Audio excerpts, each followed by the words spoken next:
guys, AFC Plumbing here, and today I'm going to be flushing my elongated 1991 Briggs Conserver toilet on a mid-level tank. So yeah, let's do a flush.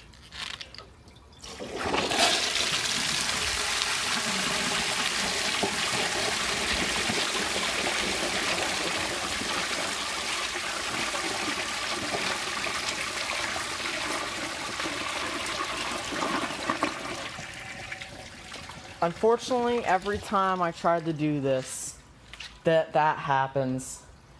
I don't know, the spud inlet's kind of too big or small for this, but I keep trying and it doesn't work.